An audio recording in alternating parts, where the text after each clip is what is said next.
Olá pessoal, tudo bem com vocês?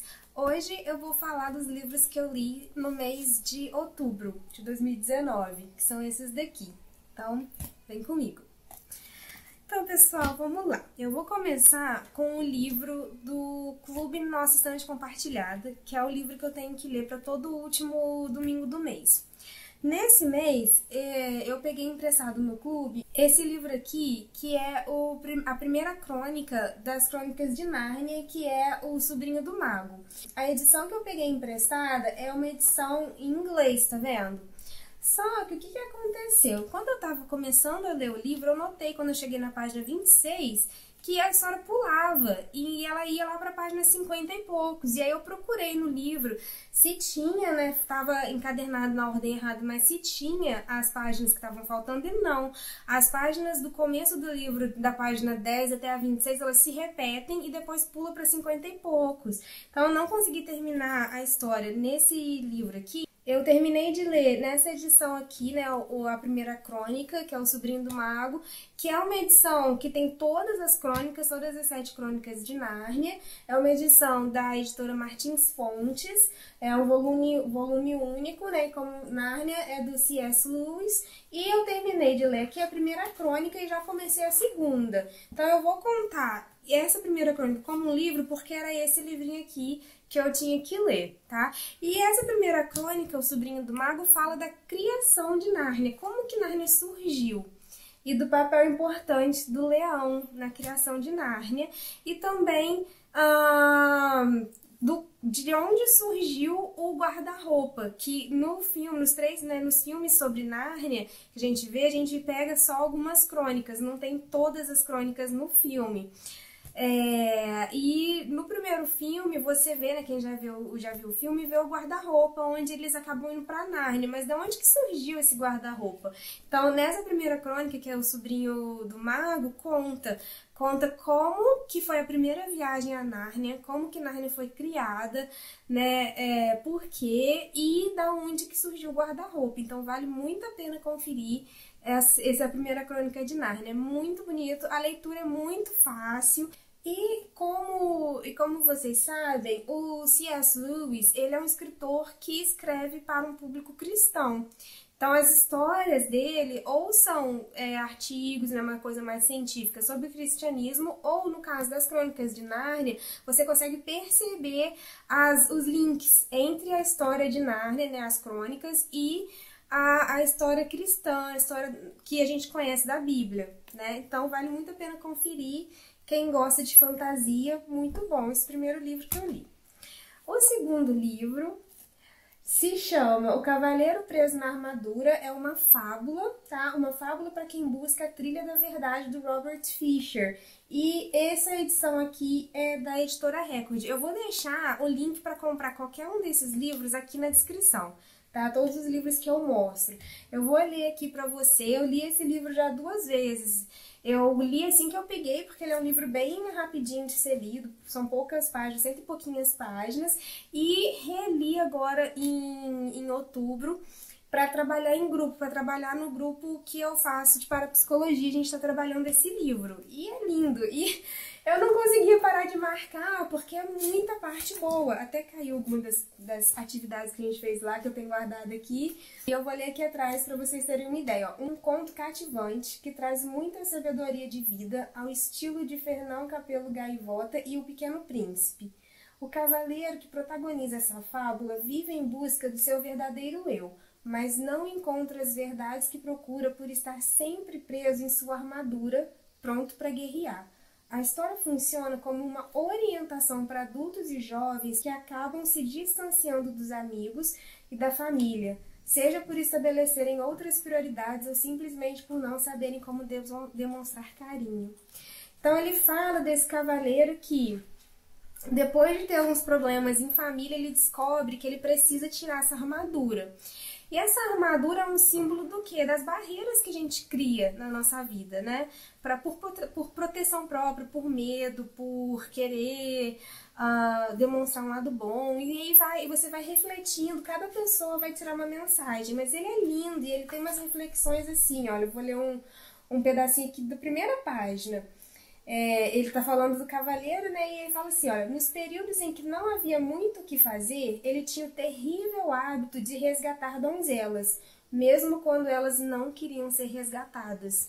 Então, assim, a gente às vezes quer ajudar as pessoas, mesmo quando as pessoas não querem ajuda. Então, ele vai tocando nessas coisas, sabe? Vou abrir aqui mais pro meio, ler uma paginazinha que eu marquei. Vamos ver aqui, ó.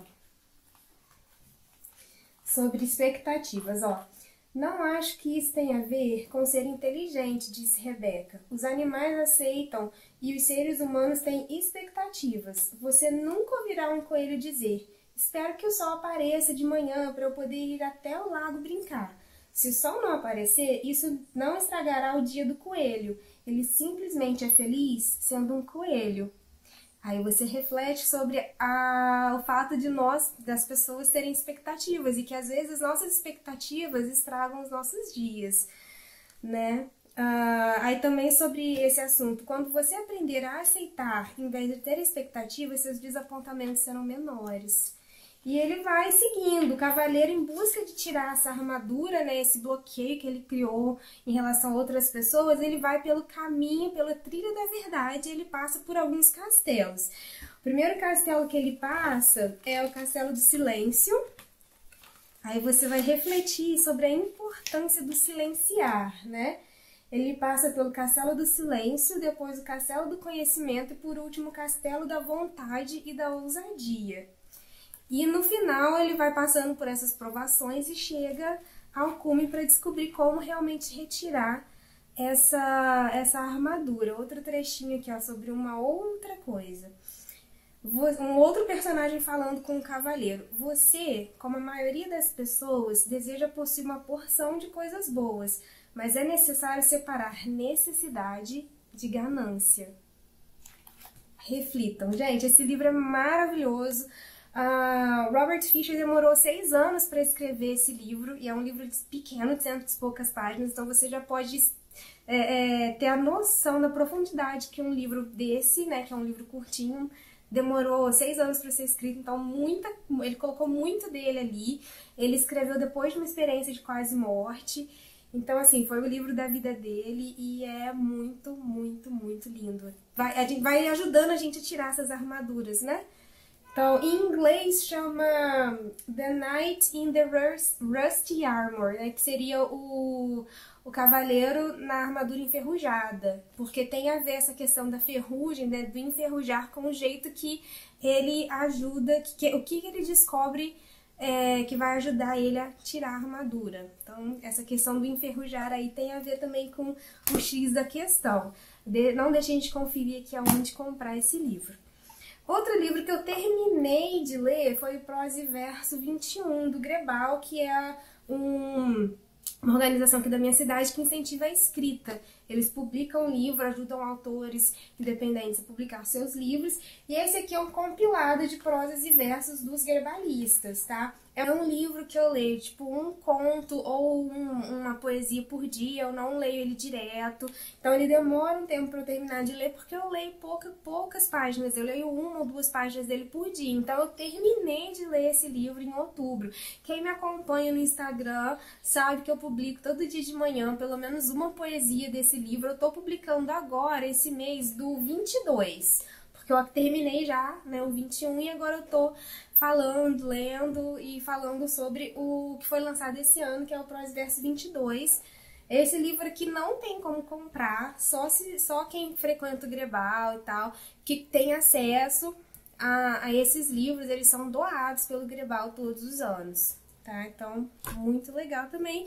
E é um jeito da gente se acostumar a ler poesia, lendo uma por dia. A gente não precisa ficar lendo poesia o tempo todo, mas é muito importante, muito bonito. E o último livro que eu li esse mês foi A Livraria Mágica de Paris, da Nina George, tá? Também da editora Record. E esse livro, eu tenho sentimentos misturados sobre ele, porque ele me foi muito recomendado, a pessoa que recomendou é maravilhosa. E assim, eu comecei a questão que o cavaleiro, né, na armadura fala, das expectativas. Eu comecei a ler esse livro com as expectativas assim, ó, né, explodindo. E depois, ao ler aqui, né, um pedacinho, sobre a escritora e como que ela escreveu, eu entendi, eu pude entender. Ela demorou 3 anos para escrever esse livro. E dá pra ver claramente o quanto ela evoluiu, porque a minha sensação, antes de eu falar sobre o livro, eu vou falar qual foi a minha sensação. O começo do livro, pra mim, eu não gostei muito da escolha de palavras para descrever certas cenas. Esse é um livro que eu não indicaria, por exemplo, para alguém que seja adolescente e tal, só porque tem algumas cenas ali um pouquinho mais picantes, assim. Não é nada pornográfico, não, mas tem algumas cenas e eu não gostei da escolha de palavras. Aí eu abro um parêntese. Eu não sei se essa escolha de palavras vem da Nina George, disso que eu não gostei, ou se perdeu a escrita dela na tradução, porque pode ser isso também. Eu vou ver aqui quem que traduziu, eu vou falar pra você, ó. Essa tradução foi de P.T. Rissati. Eu não sei se o fato de eu não ter gostado dessas descrições, dessas cenas um pouquinho mais, né, picantes, eu não gostei do uso de algumas palavras chulas, entendeu? No meio da descrição. Eu acho que num livro romântico que fala de uma pessoa, dona de uma livraria, que indica livros, que vende livros por indicação e não só por vender, que quer falar da beleza dos livros, da importância da literatura, eu acho que para descrever essas cenas, devia-se de ter usado um lado mais romântico e não um lado mais chulo da questão, entendeu? Então, assim, eu acho que ficou descabido dentro da ideia proposta do livro. E foi a única coisa que eu não gostei do livro. Pra mim, esse livro é um livro muito bom, eu leria de novo pelo meio e o final. Então, assim, eu na minha opinião, eu acho que quando ela começou a escrever, ela estava ainda no começo da escrita dela, e ela foi evoluindo com o passar dos anos, a escritora. Ou então essas palavras, esse jeito de escrever, ficou perdido na tradução. Então eu não vou poder dizer com certeza, mas esse foi o sentimento que eu tive. Tirando isso, o livro é muito bom. Eu daria 4 estrelas, eu só tiraria essas palavras esquisitas que ficaram perdidas ali, desnecessárias no meio dessas 2 cenas que tem. Só tem 2 cenas no meio de um livro de 300 e tantas páginas, então eu não posso dizer nunca que esse livro não é um livro bom. Ele só tem 2 cenas mal escritas, na minha opinião, de pessoa comum, leiga, não sou crítica literária, tá? Só o que eu senti ao ler esse livro. Então vamos lá. Em questão de edição, gente, maravilhoso. Aqui você tem um mapa, né, da França, a parte que pro protagonista, né, desce, que ele viaja, porque esse livro fala de uma viagem, né? O Perdu, que é o personagem principal, ele é um dono de uma livraria barco de Paris. Ele tem essa livraria há muitos anos, mais de 20 anos, e ele gosta de indicar os livros. As pessoas chegam lá para comprar livro e algumas pessoas pedem indicação para ele. E geralmente a indicação que ele dá não é aquilo que a pessoa gostaria de ouvir. Ele trabalha, na verdade, como um biblioterapeuta, mesmo ele não sabendo. Ele indica remédio para a alma das pessoas através dos livros. E é isso que deixou minhas expectativas lá em cima pro livro. Eu falei assim, nossa, eu vou pegar esse livro e eu vou ter milhões de indicações de livros maravilhosos para poder passar e trabalhar em roda depois. E realmente, em algumas passagens, eu até marquei aqui de laranja, ele fala de alguns livros, tá vendo? Tem a maioria marcadinha assim de verde, mas as indicações de livro eu marquei de laranja, igual nessa parte aqui ele tá assim, ó.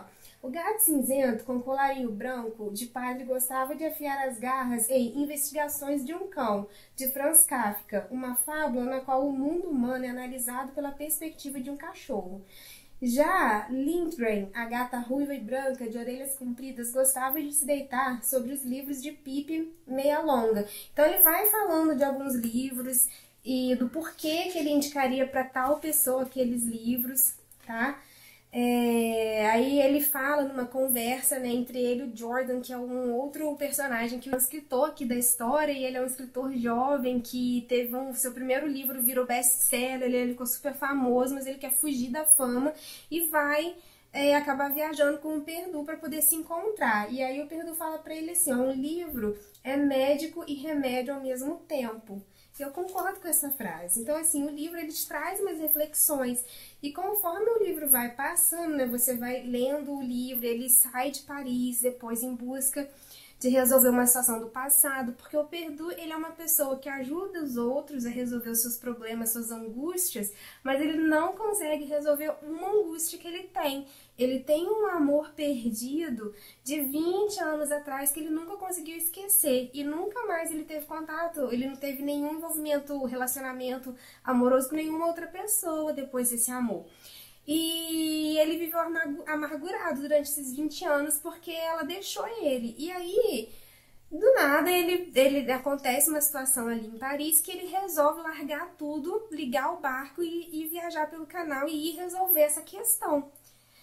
E aí que você vai acompanhar essa viagem de autoconhecimento e cura dessa ferida amorosa que ele tem.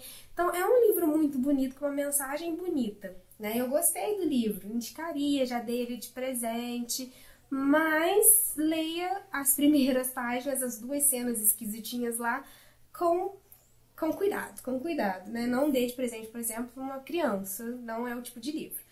Mas, tirando isso, é um livro super amorzinho, assim, super quentinho. O final desse livro é lindo, que eu fiquei assim, eu acho que valeu muito a pena pelo final. Eu acho que a autora melhorou muito a escrita dela no final, que me deixou assim, com o coraçãozinho quentinho. Ele resolveu aquele problema e teve aquele final feliz, sabe? Então eu gostei do livro, de verdade, só que chata, né?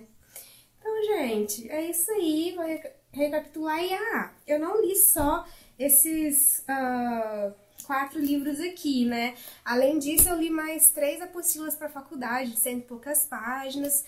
Então, assim, o livro de lazer foram esses que eu li.